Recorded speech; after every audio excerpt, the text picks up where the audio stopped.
Hi, everyone. Welcome again to another podcast from Teacher Joseph. Today, we have the headline that King Charles is brilliant at mimicking Harry Potter voices when he reads bedtime stories to his grandchildren, Queen Camilla reveals in her Reading Room podcast. And this is from the Daily Mail, but this story is being carried by most news agencies today in one form or another. I'd really like to hear that, I really would like to hear King Charles and his brilliance at mimicking. Well, anyway, let's continue with the story. There's a few things to unpick here. First of all, Queen Camilla reveals in Reading Room podcast. Yeah, so she has a new podcast which is designed to encourage people to take up the art of reading, and maybe we can grab a little clip of her voice later. But first of all, let's see what she has to say about King Charles mimicking. I mean, I can just imagine him sitting there with the suit and the tie and the handkerchief in his pocket, reading. I just can't imagine him relaxed enough to do that. But it seems that the royals are quite natural when they're alone. The image we're given of them is very strict and severe. It's rather sad. I know they're trying to change it, but yeah, his image has always been one of looking quite stern, I thought. It says here, King Charles can put on a show-stopping turn as characters from Harry Potter when performing for his grandchildren, Queen Camilla has revealed.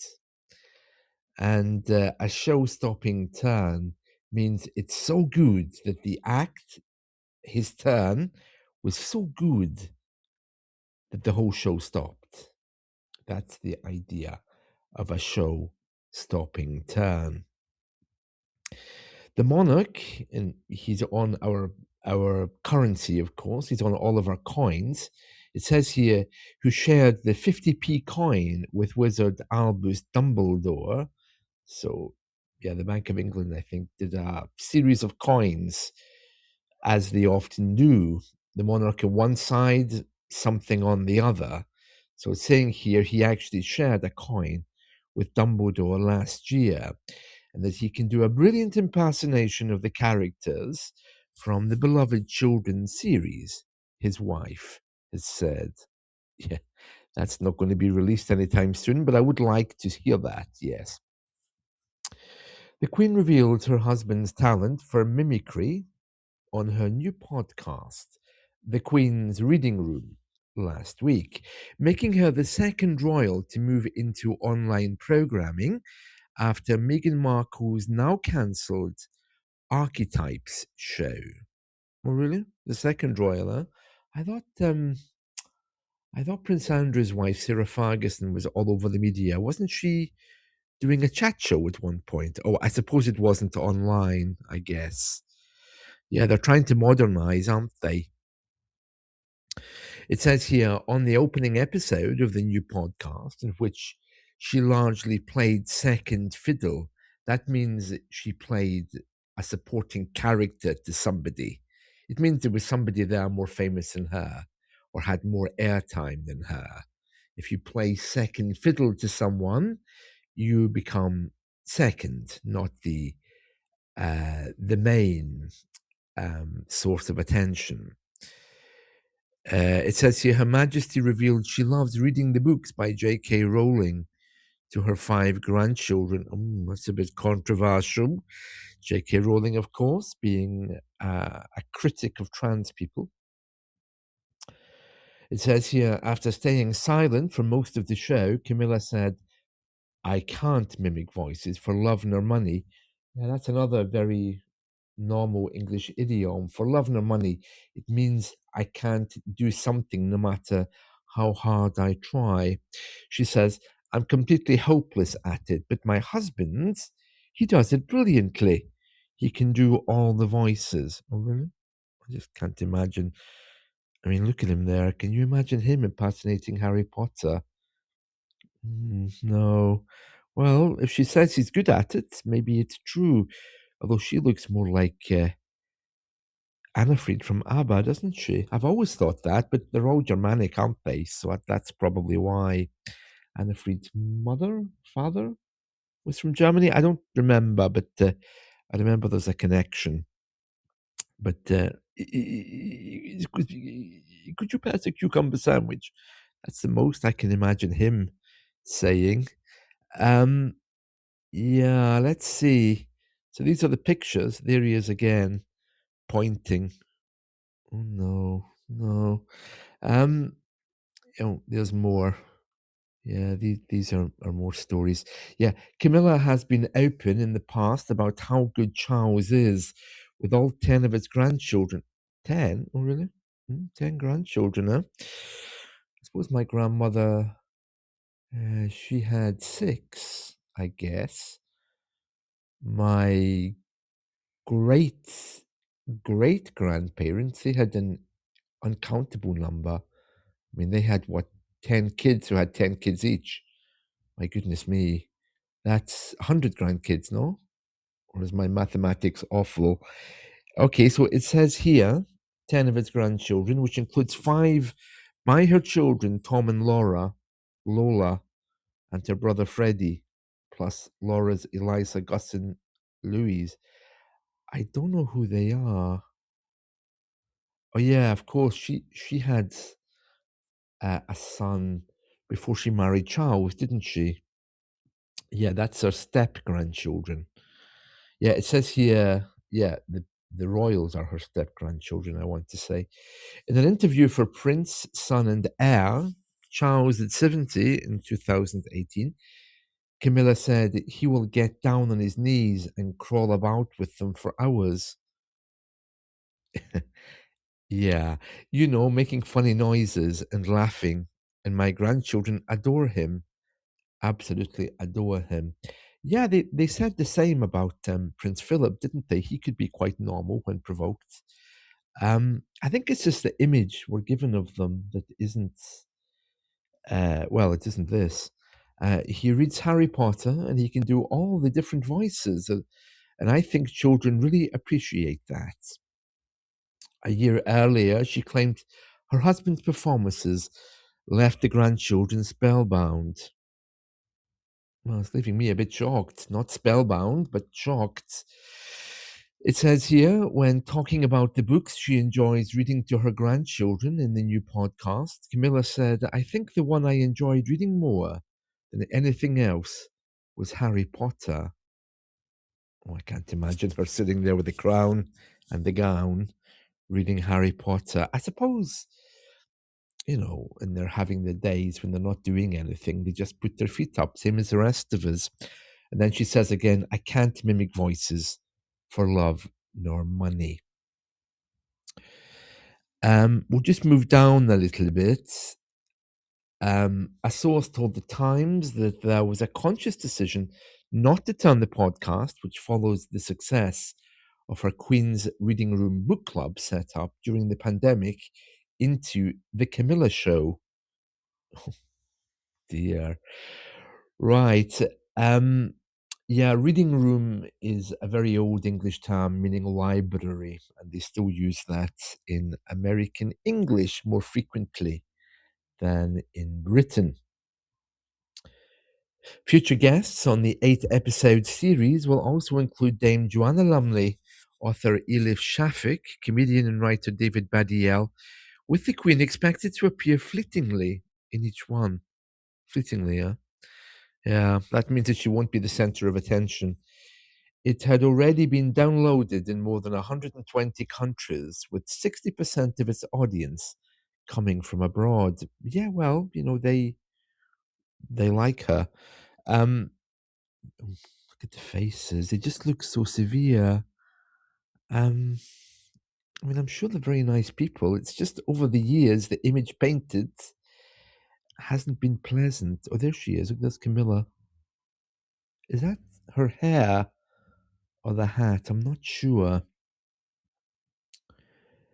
Okay, and she admits she's hopeless at mimicking Harry Potter characters. Well, let's have a listen to what she sounds like herself. Now, there may be an advert here. If there is, I'll try to edit it out when I'm editing this podcast.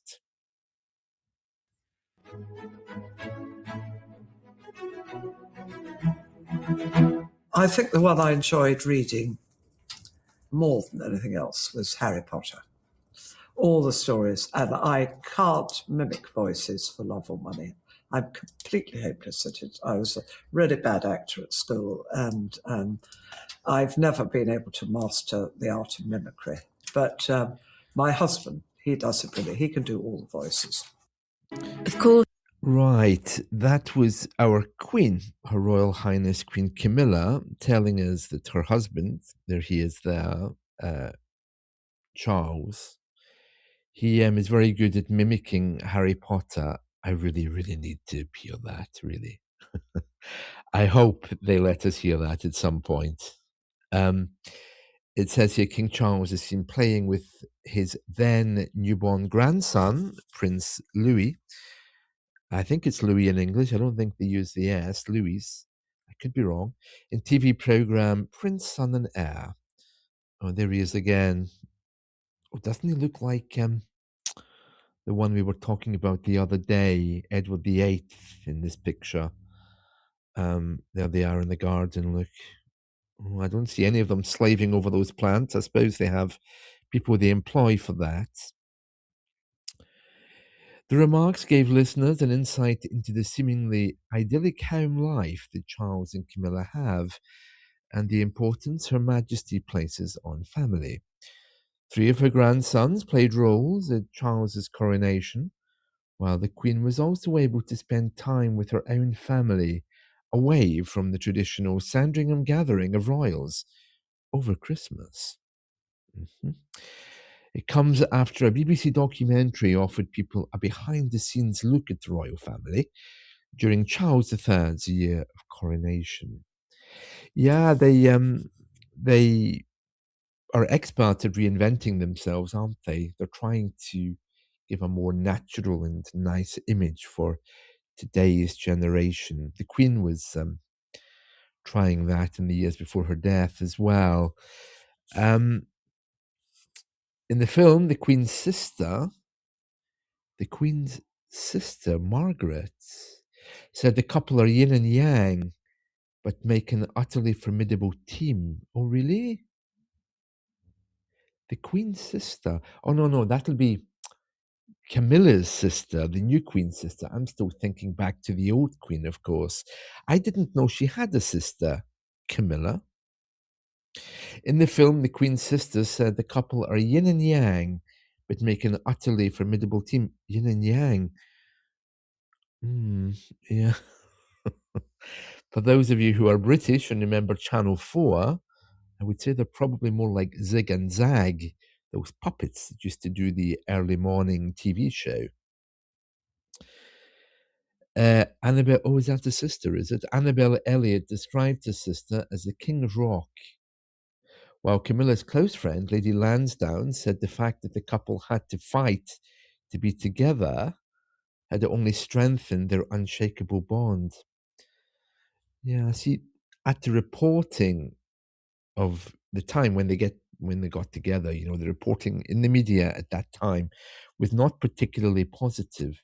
So it's interesting how the story is framed into a positive one, but very interesting.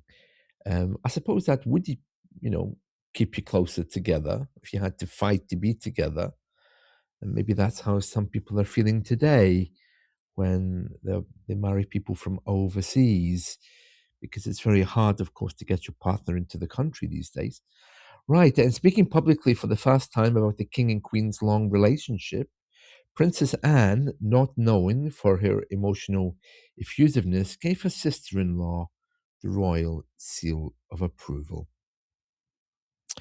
Yeah, and that's the story. Yeah, I just want to comment on her voice. Uh, she has a very deep voice. Now, as we mentioned a few weeks ago, we were talking about the actress and broadcaster Marie Colette, who really had diaphragmatic breathing to hold the voice inside and push it out rather painfully. I mentioned at that time that women back then in the earlier generations, deeper voices were considered rather attractive. And if you need any evidence of that, if you think of Joanna Lumley, for example, with a very deep voice, Margaret Thatcher, Queen Camilla, although it's a bit different for her. I think the royals, they all have rather commanding voices, the kind they can use with horses. If they're on a horse, they scream at it and the horse stops immediately. Yeah, they speak with a lot of authority, and you can hear that in Camilla's voice there as well. Princess Anne is the same. She has a rather deep voice. So they were products of their generation and their environments. I'm not sure with them it was anything seductive or actress-like. They just naturally had deep voices because they're country people. They spend much of their time outside. They can scream at a horse who's running away, and the poor thing will stop immediately. Those kinds of voices. But there we are. That's a lovely story, isn't it? About King Charles. And we just go back to the headline here. His brilliance at mimicking. Still, I'd really, really like to hear that.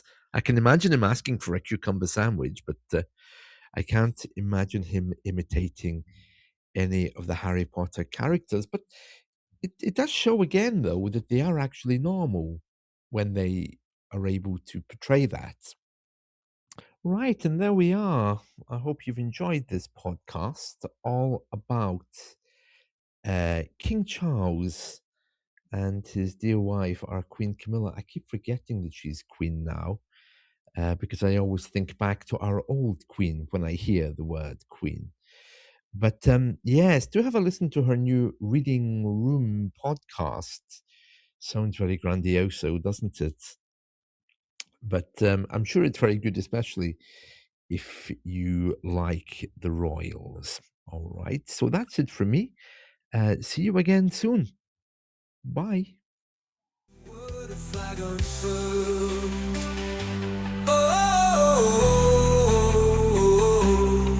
When the bell rings and time slips away, his lessons linger through the day. We hold his words like sacred